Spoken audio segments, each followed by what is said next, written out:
What is up, guys? Card here, and today I'm here with another Digimon deck profile. Today I'm here with another Machinedramon deck profile. I've been checking my backlog and I just realized I didn't actually make an update for this since I don't know how many sets ago. But without further ado, let's get right into the deck profile.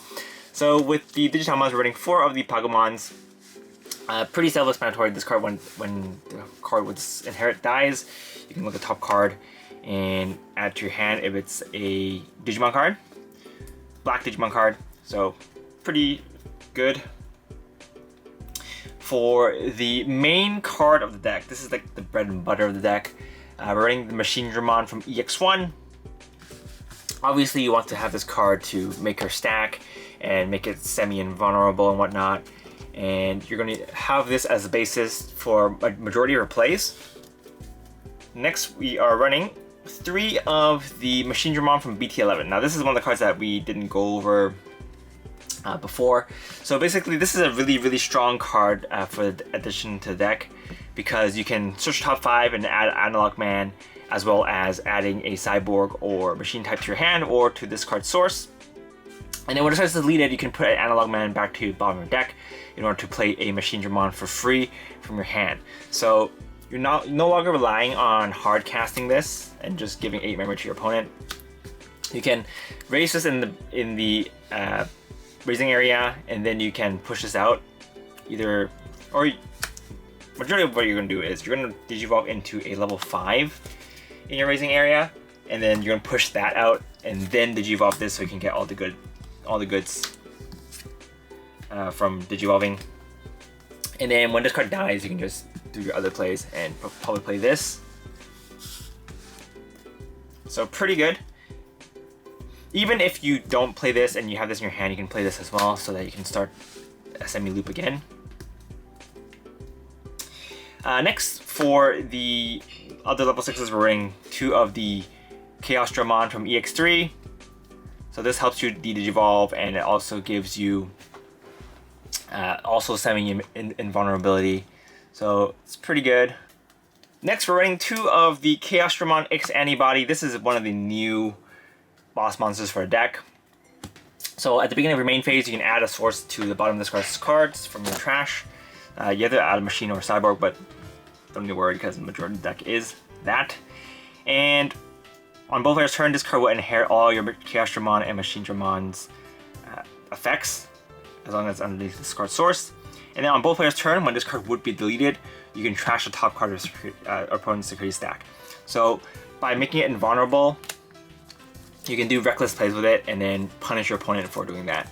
Or if your opponent has ways to get rid of it, they're going to need to do it multiple times, and then you can use this card's 3rd skill to trash your opponent's security while you're at it. Keep in mind, the 3rd skill is once per turn, so it's not super broken, but it's still pretty good. It'll make your opponent think a bit more before they try to pop it, because by doing it and they can't fully destroy it, they will risk being more vulnerable on the next turn. So pretty good. It's pretty good.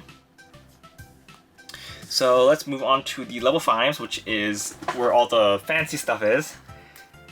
How you make your monster, build a monster workshop. So we have 1 of the Metal Greymon from BT1. This is here because it gives your Digimon plus 3k, which is the most that we have right now. So it's really good. Running 1 Megadramon from BT6. This gives you 2k, which is not bad as well. Ideally, you want to make your Digimon as beefy as possible, and these are the 2 Digimon that can do it so far. Oops. Sorry. Next, we're running 1 Gigadramon from BT6. This gives you 2k on your opponent's turn. Keep in mind, this is on your turn, and this is on your opponent's turn. So if you want to have a big beefy Machinedramon on both turns, you want to have it in your stack, both of them in your stack. Next is for the reboot. We're running 1 Gigadramon from BT11, 1 Metal Tyrannomon from EX1. This one gives you reboot as long as your Digimon has machine or machine in its traits. And we are running 1. This is a blocker. We're running 1 of the Megadramon from BT5 or ST5, running Machinedramon from EX4, and we're running one Andromon from EX1, which gives you blocker as long as you have Machine in its traits as well. So they serve the same purpose, but they have different serial numbers, so that is helpful for your Machinedramon. But if you want to run multiple of one copy, you can, depending on which card you want, because there are some really strong effects. Let's go over the rest of the level 5s first, actually. So running the security checks, we're running the Bulkmon and the Megadramon from EX1.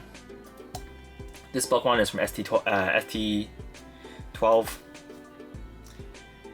Running one of the Metal Tyrannomon from BT11. This is a pseudo security check because whenever you delete one of your opponent's Digimon, you can trash the security, which is debatably better than a security check because you can bypass any option effects and stuff.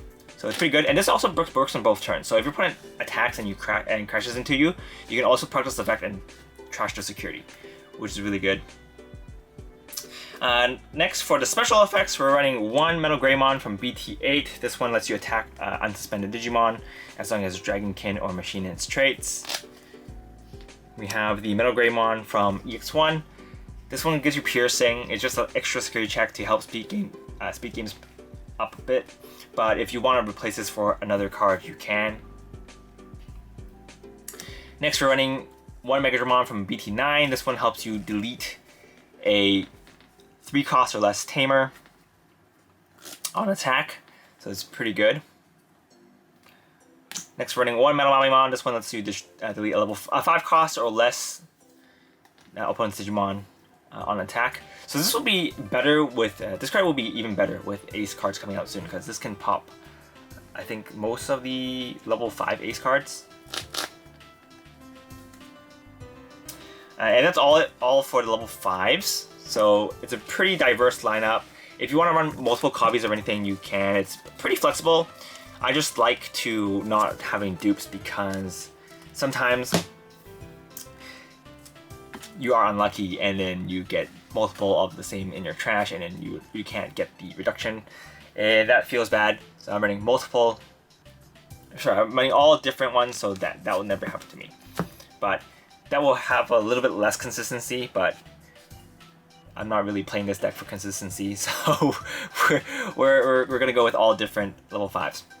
Next, for the level 4s, running 4 of the Chaosdramon. On attack, you can trash a Machine or Cyborg from your hand to draw 2, which is pretty good. You can't really ideally, you don't get to get this card as often now, but I still really like it because it's just a standard blocker. But if you want to swap this out for the Machinedramon, you can. Next, we're running 3 SBmon from RB1.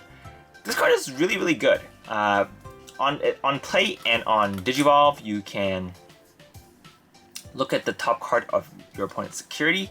If it's a Digimon, you can get a memory, and if it's anything else, you can draw 1. So pretty strong, and then you can put it back in the bottom of your opponent's security. So you can kind of see what they have in their security and potentially play over that. You can do some shenanigans with your Metal Tyrannomon, so it's pretty good. SBmon, you can run this at 4 and this at 3 if you want, but since it doesn't have an inherit, there's a reason why we're not running 4. But standalone as a Digimon, you can just slap this out for 4 cost potentially if your opponent has a Digimon in the security. So yeah, it's pretty good. Next, for the rookies, we're running 2 of the Chikurimon. This one is mainly against your Royal Knight matchups. Next, we're running 3 of the SBmon from RB1. This is just to make your Digimon a little bit more bulky so that they can tank more hits and they can go above the threshold. There's a lot of cards out there that delete stuff with less DP than what they have. And this card will help you kind of bypass that just by making your Digimon a lot bigger than what they have. There's also a lot of cards that have a lot of DP buffing skill on their turn, so when they attack into you, you can potentially die. So you want to prevent that from happening by making your Machinedramon as big as possible. And last but not least, we're running 3 Hakurumon. So on play, you can ditch a machine or cyborg and then draw 2. So this is just mainly here to help you pile up your trash with cyborgs. It's pretty good. So that's it for all the level 3s. Not the most consistent lineup, but with the mulligan now, I think it makes things a little bit better. Next for the Tamers, we're running 3 of the Analog Man. This card is super key for the deck.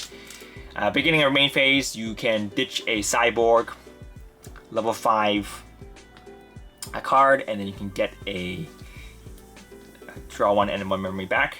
And then during your opponent's turn, when the Digimon is attacking a player, you can rest this Tamer to change the attack target to one of your machine type level 6 Digimon. So really, really, really good. And this is where the shenanigans come with your Metal Tyrannomon, because they will have to think if they want to attack or not.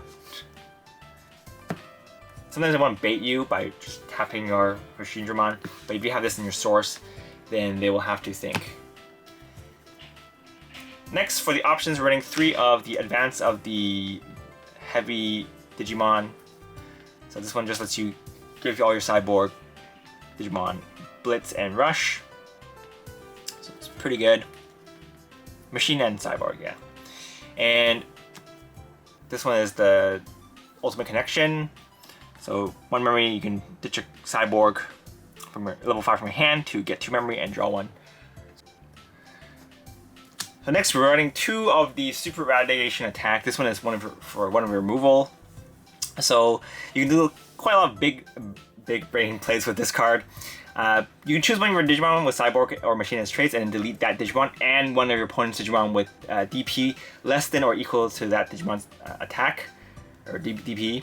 So basically what you're going to do is choose this card. This card will pop, and then you can activate this card's 3rd skill to trash your opponent's security. But since you have immunity from your Machinedramon or Chaosdramon, you can just prevent the deletion, and then you will trash the security, and then you can delete one of your opponent's Digimon, and then you can attack with this. So potentially you can go for game with this card. There's a lot of holes to jump through, but it's pretty spicy when you can get it through, so I kind of like it. Next, for the security effect, it's by trashing 1 card with Cyborg or Machine as traits. You can delete one of your opponent's Digimon whose play cost is less than or equal to the trash card's play cost. So obviously if you have these in your hand, you can delete something 12 cost or less.